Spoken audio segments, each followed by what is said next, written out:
Most men think that by the time they reach their 60th, they've seen it all, felt it all, and understood how their bodies work. After all, you've lived a life, built careers, raised families, handled stress, and weathered loss. But what if I told you that one of the most private things you do, something you've likely never discussed, is quietly working against your health, your energy, and even your sense of connection? I'm Dr. Samuel Boyd, and for over 60 years, I've worked closely with men who are navigating the unspoken changes of aging. I've seen firsthand how the aging male body isn't just changing physically, it's sending out signals asking for a shift in how we treat it. One area where this is most obvious but least talked about is in solo intimacy. Yes, masturbation. Now, before you tune out, let me say this. Self-pleasure is not shameful, it's not immoral, it's not something to be hidden or judged, but after 60, your body is not the same as it was at 30. The way you approach solo intimacy needs to evolve, or else what once brought relief can start to cause fatigue, confusion, even discomfort. What I want to give you today isn't a lecture. It's a new lens, a new way to think about how you engage with your own body.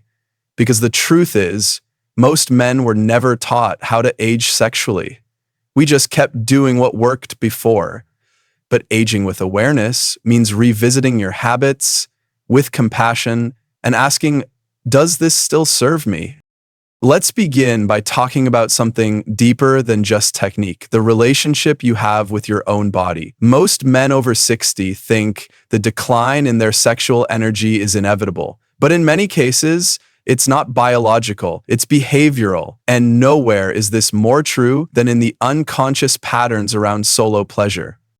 One of the most common patterns I see is that men are stuck in outdated rituals, behaviors that were formed in secrecy as teenagers and never really changed. You do it the same way, in the same setting, with the same rushed mindset. Over the decades, that repetition becomes ingrained, not just in your routine, but in your nervous system. But the body is different now. The hormones are different. The emotional landscape is different.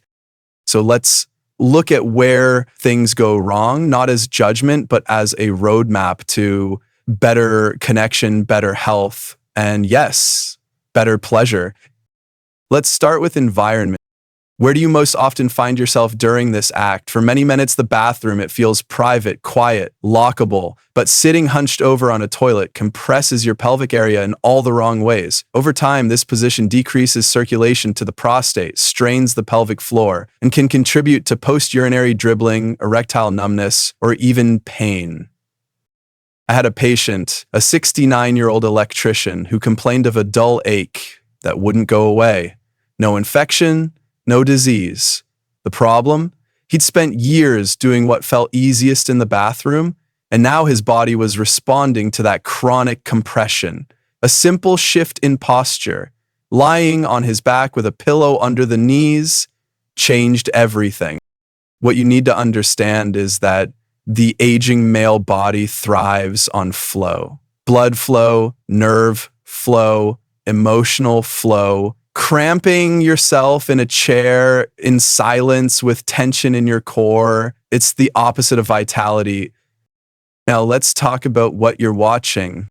Adult content. Most men won't admit how much they use it, and yet nearly every man I see who says it just doesn't feel the same anymore is using adult media as their primary source of stimulation. The brain over 60 isn't built for the dopamine overload that modern adult content delivers. What was once exciting now becomes a trap of diminishing returns. You keep needing more intense images for less effect. And the worst part, even in real-life intimacy, your mind stays numb. That spark, that thrill, it starts to fade. I'm not here to shame anyone, but I am here to say this. Artificial stimulation is a poor substitute for real presence. Your brain isn't broken, it's just desensitized, and like any overstimulated system, it can be reset with time, patience, and intention. Which brings me to speed. Ask yourself, how fast do I rush through this? For many men, it's habit. Years of squeezing in time when no one was around, but now rushing just reinforces stress. It signals the body, tension, not connection. Climax might come quickly, but the nervous system doesn't get what it needs. No oxytocin, no serotonin, no true release. You feel finished but not full. That leaves a strange emptiness, one that builds over time and eventually affects how you feel in relationships too. Slow is powerful, intentional is healing. Give your body time to awaken, breathe, pause, explore. Even after 60, your nervous system is capable of deep, rich waves of satisfaction, if you let it. Another issue that rarely gets discussed, the forgotten muscle. I'm talking about your pelvic floor. Most men don't even know it exists. And yet, it's the foundation for healthy function. Weak pelvic muscles contribute to erectile issues, urgency, leaks, and dull sensation. I worked with a former cyclist in his 70s. Great shape, strong legs, but zero pelvic awareness. I taught him a few simple exercises, gentle lifts of the muscle you'd use to stop a stream of urine, and within weeks, he reported stronger erections, less urgency, and more confidence. This isn't a miracle, it's anatomy. The muscles we ignore decay, the muscles we engage come alive again. But what about frequency? How often is too often or not enough? Here's the truth. It's less about the number, more about the intention. Some men use solo intimacy as a way to avoid emotion. Others avoid it out of guilt or shame. Both extremes do damage. Daily, mindless habits can lead to overstimulation, hormonal imbalance, and disinterest in real-life intimacy. On the other hand, complete avoidance causes the sexual system to go dormant. Blood flow slows, tissue weakens, desire fades, not because you're old, but because you stopped activating that part of yourself. A healthy rhythm, once or twice a week, done with presence, supports hormonal balance, circulation, and emotional vitality. Now let's talk about pressure. Literally, as sensitivity decreases with age, many men start using more force, gripping tighter, pressing harder. But this only leads to micro T-tears in delicate tissue, nerve desensitization, and in some cases, permanent shape change or discomfort. One patient told me, I keep trying harder, but feel less and less. That's the cycle. The more you push, the more your body pulls away. Gentle touch isn't weak, it's wise. Learn to work with your body, not against it. And perhaps most important of all, the emotional tone. When self-pleasure becomes a mechanical release, a thing done out of boredom, frustration, or numbness, it ceases to serve you. You lose the hormonal benefits, the spiritual grounding, the deep sense of connection with self. You become a machine, and your system forgets how to feel. But solo intimacy can still be sacred. It can be a chance to honor your body, a moment to tune in, a ritual of gratitude, a way of saying, I still hear, I still matter, I still feel. You are not broken, you are becoming. And the way you touch yourself, physically, emotionally, spiritually, matters more now than it ever did.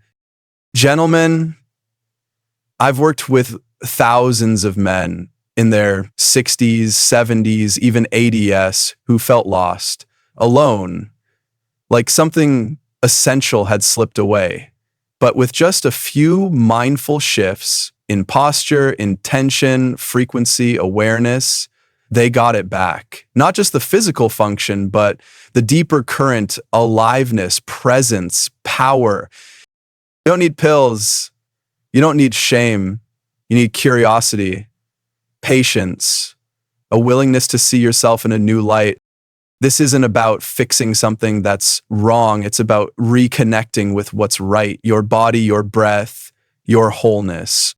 If you found this message helpful, I'd love for you to subscribe to this channel. We're building a space where aging is not feared, but honored, where intimacy is not lost, but transformed, and where men can speak truthfully about what it means to grow older in a body that still has so much to give.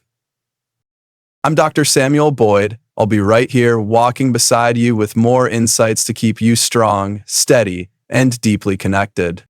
And if you think a friend needs to hear this, share it, because silence may be private, but wisdom is meant to be passed on.